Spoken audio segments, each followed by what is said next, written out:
بسم اللہ الرحمن الرحیم۔ ناظرین، آج کا تیسرا ولاگ پیج 120 اور یہ بقیہ حصہ ہے نماز کے اوقات کا، جو کہ ولاگ نمبر 2 اور 1 میں بیان کیا جا چکا ہے۔ بسم اللہ الرحمن الرحیم۔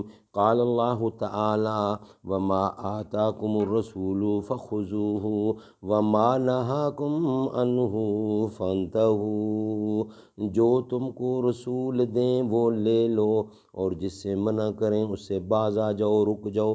معارف الحدیث احادیث نبوی کے جدید اور جامع انتخاب، اردو ترجمہ اور تشریحات کے ساتھ جلد سوم، کتاب الصلاۃ، ولاگ نمبر 3 پیج 120۔ لوگ کہتے ہیں بدلتا ہے زمانہ سب کو، مرد وہ ہیں جو زمانے کو بدل دیتے ہیں۔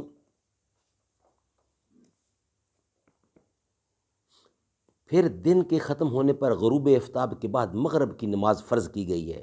یہ نماز کے اوقات کا سبجیکٹ چل رہا ہے۔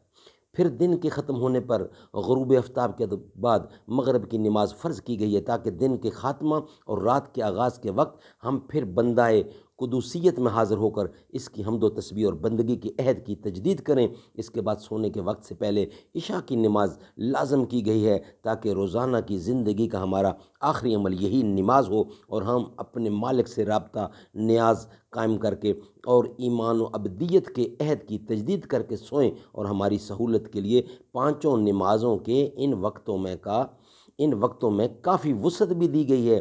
اپنے وقتی حالات کے مطابق ہم اول وقت بھی پڑھ سکتے ہیں اور درمیانی وقت میں بھی اور آخری وقت میں بھی۔ ناظرین، اس پوری تفصیل پر غور کر کے ہر شخص سمجھ سکتا ہے کہ ظہر سے لے کر عشاء تک کی نمازوں کے درمیانی وقفے تو اتنے مختصر ہیں کہ ایک سچے مومن کے لیے جو نماز کی قدر و قیمت سے واقف ہو اور اس کی لذت سے آشنا ہو، ظہر پڑھنے کے بعد عصر کا، عصر کے بعد مغرب کا اور مغرب کے بعد عشاء کا منتظر اور اس کے لیے فکر مند رہنا قدرتی طور پر بالکل ناگزیر ہے۔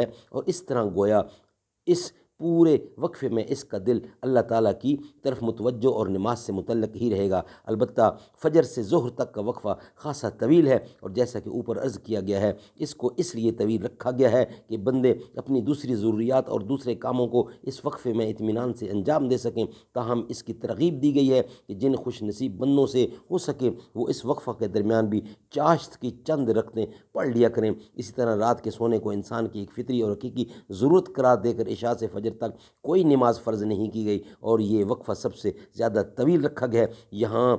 لیکن یہاں بھی اس کی ترغیب دی گئی ہے کہ اللہ تعالیٰ کے بندے آدھی رات گزرنے کے بعد کسی وقت اٹھ کر تہجد کی چند رکعتیں پڑھ لیا کریں۔ اور رسول اکرم صلی اللہ علیہ وسلم نے اس کی بڑی بڑی فضیلتیں بیان فرمائی ہیں اور خود آپ کا یہ ایسا دائمی معقول اور محمول تھا کہ سفر میں بھی قضا نہیں کرتے تھے۔ چاشت اور تہجد کے متعلق حضور اکرم کے ترغیبی ارشادات انشاءاللہ اپنے موقع پر آئیں گے۔ یہاں تو یہ تمہیدی اشارے صرف نماز پنجگانہ کے بارے میں کیے گئے ہیں۔ اس کے بعد اس سلسلہ میں حضور اکرم کی چند حدیثیں پیش خدمت ہیں، وہ انشاءاللہ ولاگ نمبر 4 آنے والا ہے، اس میں بیان کی جائیں گی۔ سارے نبیوں کے رتبے بڑے ہیں، سارے نبیوں کے عہدے بڑے ہیں، لیکن آقا کا منصب جدا ہے، وہ امام صف انبیاء ہیں۔